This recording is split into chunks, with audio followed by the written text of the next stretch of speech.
Биздин редакциябызга Ала Мүдүн районунун Мыкан айылындагы 70 жаштагы ооруп жаткан апаны үйүнөн чыгарып жатканы тууралуу маалымат түштү. Биз дароо окуя болуп жаткан жерге бардык.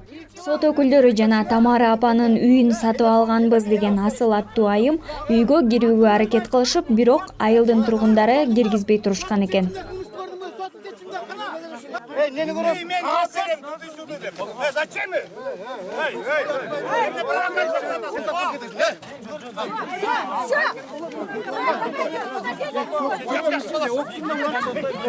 Жакалап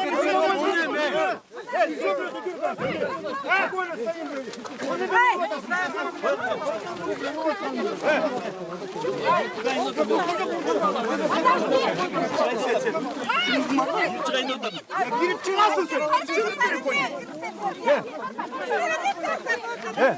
Тамара апа бул үйдө жолдошу балдары менен 54 жылдан бери жашап келген. Ал соода тармагында эмгектенип, соодасын өнүктүрүүгө Азия Кредит Сервис микрокредиттик компаниясынан 400 000 сом насыя алган. Бирок 2010 жылы революциянын таасиринин астында насыяны убагында төлөй албай, компанияга төлөө мөөнөтүн узартууну суранган. Allah'ımdan basarda işçimin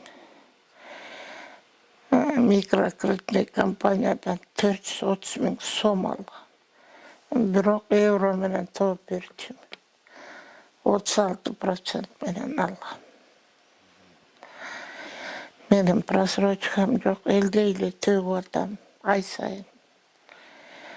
Anan 10. жылы жанагындай ситуация болуп кеткенде барып микрокредитный компания Сулайман Бахардурдун аялынын компаниясы болчу. Анан айттым, кыздар мени продлить бергилечи десем, ой Тамара, разговор жок, сиздей честный клиентке деп 14 жылга чейин продлить берди. Анан мен өзүм төгүп атсам эле, мен un сачым, мен ундарымды ташыган киши бар болчу. Ошол барып, бул менин кудагыйым неспособность ал деп, мен өзүм 7-июлда төгүп кеткен, 6-августта барып, мен болгон каткан документтерди алып кетип, анан госрегистрге барып, несудебкага такап, өздөрү эле жасап алыптыр купить продажа. Мен эчтеке билбейм. Анан барсам уже жок. Мен үйүмө торкто жок, эчтеке жок. 300 бирдемес миң төгүптүр. Анан кийин аны Вискар дегенге берип коюптур. Вискар. Аякта Ислам деген жигит иштейт экен. Ыйлап сыктап ага бардым. Айланайын, эмне болот менин документим десем, Тамара же сиздин картаңдыгыңызды сыйлап, декабрдын 28-ине чейин торкко койбойбуз, акчаңды алып келсең деди. Базарга кайта келдим. Кайта келип анан Атбасар деген казактын уну бар болчу. Ошону 1150ден алгам. Анан аны артка саттым. 950, 1050 эң элемес. Анан ошол жылдарда майрам болуп калган. 10 жылдарда. 9 күнү барсам, дал ошол сөздү айтты. Анан 11 күнү жаныма бир аялды ээрчитип, 400 000 акчаны алып алып, ошо Ислам дегенге барсам, колун ушундай төр жакта отурган экен. Колун минтип эле, апа болду, келбеңиз. Апа кирип сиздин документиңизди алып кетти. Сени менен иштебейм деп айтты деди. Бирок ошону эле кыздар юристтери барып атты сотко. Ошентип булам, мына аял азыр эшикке келген аял менен аласам да жок, бересем да жок. Ошого оформлять этип коюптур. Анан ошончо жылдан бери соттошуп атабыз. Мындай да сөзгө келтире албадык, мындай да сөзгө келтире албадык. Балдарым акча берсе акча албайт, үй берсе албайт. Ушул үйгө келем деп атат. Бул үй менин 54 жыл жашаган үйүм. Кайнатамдардан калган тетиглеск. Уну чалым экөөбүз салганбыз. А сиз акчаны ошол соодага колдонуш үчүн алгансыз да? Ооба, солдуга колдонуп аткам. Эме жайдын күнүндө, сахырдын сезонунда мага мындай эле берип койчу. Мындай эле берип койчу да, бересиңер. Алып барып берип койчу, бат эле сахырдын сезону.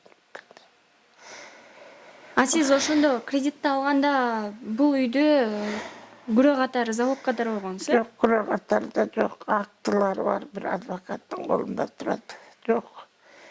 Жасап алды документтердин баарын булар. Мен 2007-жылкы техпаспортум колумда турат.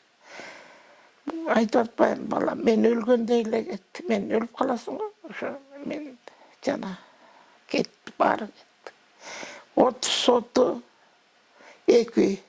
Анан ушулар турса, сельсоветке барып туруп, бул катын үйдү алгандан кийин жанагы Дүйшөнбекова. Сельсоветке барып, 2 үй жок, усадьба, 20 соток деп, дагы постановление чыгартып алыптыр, балам. Эми булар келип кайсын алам деп атат, билбейм. Кандай гана аракет кылды, балдарым баары тең алдыра албайт, бирок азыр аны менен сүйлөш. Бирок утуп атат. Машында өзүм уткам. Өзүм Чүйдөн, Верховныйден, Крыцкий деген сот бар да, 3 жолу уткам. Чүйдөн уткам, купи-продажи недействительный, недобросовестный, покупатель кылып беришкен. Анан 13-жылда жана Жумагулов деген сот келиптир. Мунун таанышы экен, ошондон баштап булар. Бир нече убакыттан кийин тургундар 3 адамга гана кирүүгө уруксат беришти. Присутствие представителя Айлыкмыда, присутствие медработника. Вот наш взыскатель Дүйшөнбекова Сыла. Если вот представитель, медицинский представитель, можно вас на слово? Если ее трогать, если ее с места на место двигать, это вам не вот. Но этот человек 5 месяцев назад перенес геморрагический инсульт и аневризма сосудов головного мозга. В реанимации долго лежала. Сейчас в данное время она самостоятельно не может передвигаться, нуждается в постоянном уходе. Постельный режим у нее. На какое время? Ну, я не могу сказать, какое время. Это нам врачи не давали гарантии, еще они вообще хотели оперировать. Я имею соттун чечими бар да, я судебный исполнитель, мне соттун чечимине каршым керек. Просто им видя, вот все время намекают, говорят и кричат о том, что Тамареде плохо, да? Вот мы хотели посмотреть сами. Действительно видим, что и плохо. Вы, Аслыже, мойнуңузга аласыз бы Тамаредени өзүңүз жылдырып, мен не, я готова деп, мойнуңузга аласыз бы ошону? Тамаредени жылдырып чыгарып койгонго даярсыз бы? Если вы готовы к этому? Өзүңүз көтөрүп жылдырганга сиз Судебный, медработник, это может просто не, это вот это состояние может в течение 10 лет продлеваться. Давайте выйдем там на улицу, будем разговаривать. Биз окуянын экинчи тарабы болгон бул үйдүн ээси мен болом деп келген Асыл айым менен сүйлөшүүгө аракет жасадык. Siz bu жақта үйді сатып алған Да, 10-ші жылы. 2010 жылы кімнен сатып алғансыз? По внесудебному соглашению үйдү бошотуп берет өзү. Макеева Тамара. Бирок ал эмес эмес, по внесудебному соглашению алынган бул үй. Тамара өз үйдү көрсөтүп, бошотуп бизди киргизген. Макеева Тамара. Қачан?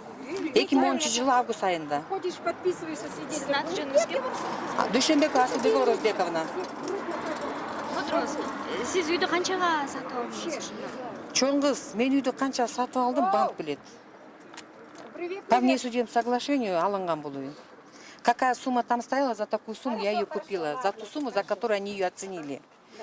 Следствие болса, потом вы будете так выяснять. Я не обязана на такой вопрос отвечать. Берете ответственность за Хорошо? Сизге, Если вы что случится, сейчас следователь, чтобы меня допрашивать? Канчага сатып алдым. Жоқ, мен то журналист. СРОВД будет Ну а писать. при чем тут канчага сатып алдым?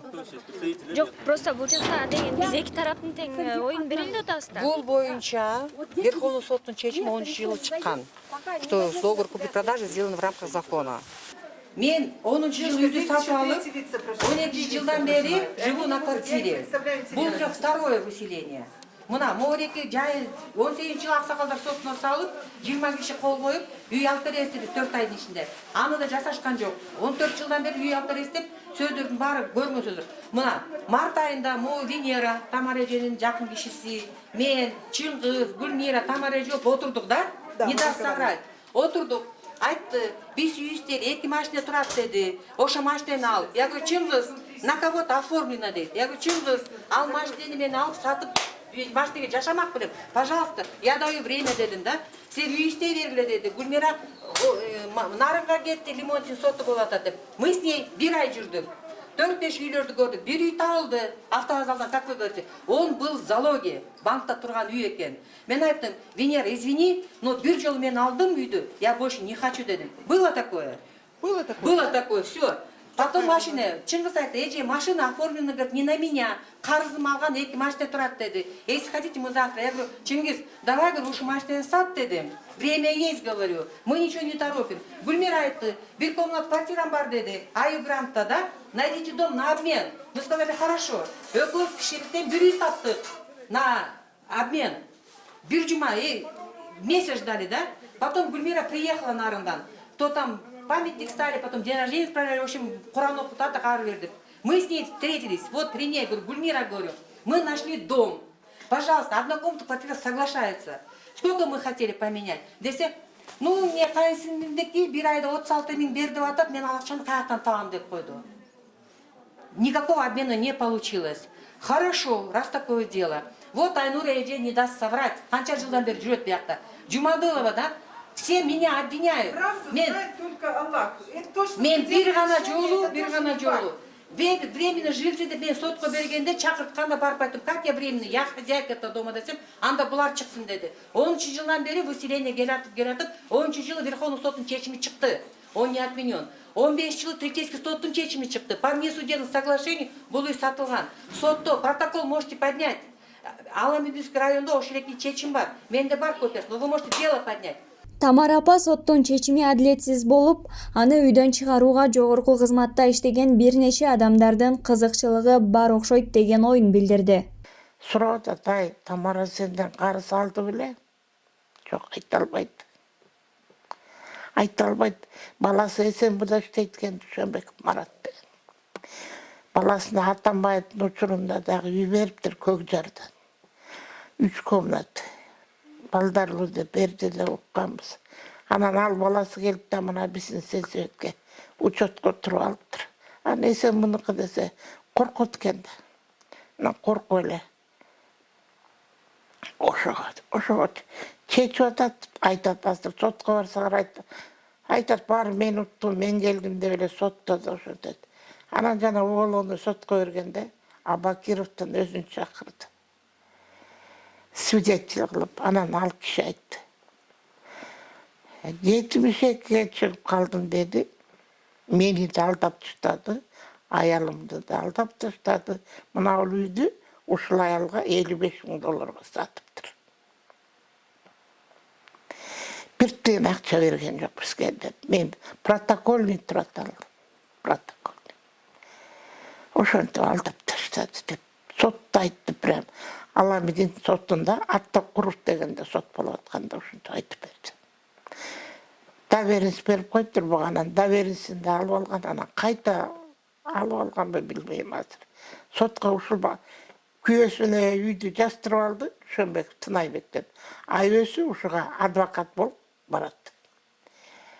Буну менен сүйлөшкөндөн эле бүттү. Мен калпычы, мен жаман адаммын, ушундай да. Кудай өзү сактасын. Bir adamga жамандыгыбыз жок. Ушундай акыбалдабыз.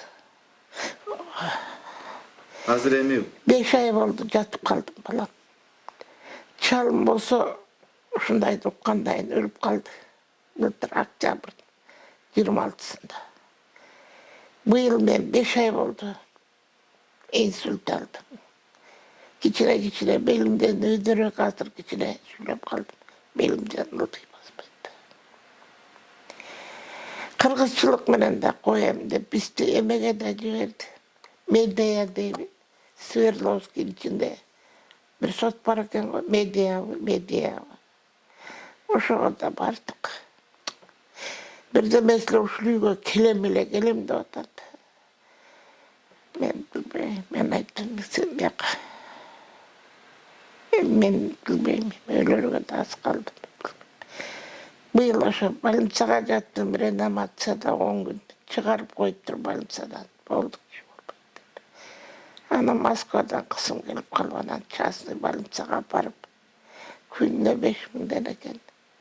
Төлеп тағы 10 күн жатқырып тұр. Анан кейін жалаң дарылар қымбат тұрбай басыр, уколдары. Бала ақыраны тапқан ташыған ошо уколдарға кетіп атат жатам. Қағылайын шундай адамға түш болдым, Құдай. Айыл içinde bir öldü dese unsunla çayın bir koçine, bir mitti dese miçilem. Şunday oldu kaldık. Назаркулова Динара Мансуровна, председатель комитета по защите прав заемщиков. Бұл оқияны мен еще 11 жылдан бері білемін. Макеева Тамара Же микрокредитный компаниядан кредит алған.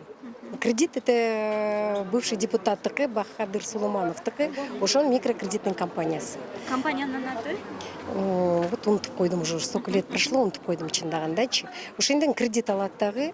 Анан 10 жылы как раз революциядан кийин, төңкөрүштөн кийин эмет албай калды. Төлөбөй калды. Но ал барып заявление жазды. Прошу пролонгировать мой кредит депчи. Кредитти пролонгировать этишет. Но Абакиров деген киши процентщик. Базарда элдин баарына процент акча берет экен. Тамара же ошондон да алса керек. Билбейм канча алса керек. Ошол менен келип туруп Абакиров микрокредитный компаниядан мунун кредитин вместе с залогом сатып алат. А хотя это банковская тайна, во-первых. Во-вторых, продленный. Bir ayga da жылдырып берди да. Анын срогу бүтө элек да. Булар сотко бериш керек, должны расторгнуть. Булар эчтеке кылбай эле сатып жүрүшөт. Кимге? Абакировке. Абакиров вот баягы күнү бир 4 ай өттү го, сот болду по уголовному делу. Ошондо Абакиров келип айтты, мына азыр үйдө тартып алам деген аял, ага деле тыйын берген жок экен. Өзү айтып атат. Дүшүнбеков мага тыйын берген жок. Я ее формально киргизип койдум деди. И ошентип, а почему Абакиров кайра үйүн тартып ала албай эсеп атат, билбеймин. Ошо банктын үстүнө уголовное дело Аламединский РОВДга жазганбыз. Но так как они все депутаты неприкосновенные, өзү да аялы дело прекратили, состав преступления жок деп делону жаап коюшту. Ошентип атып чындыкты таппай жүрөбүз. Ушу убакка чейин эч жерден.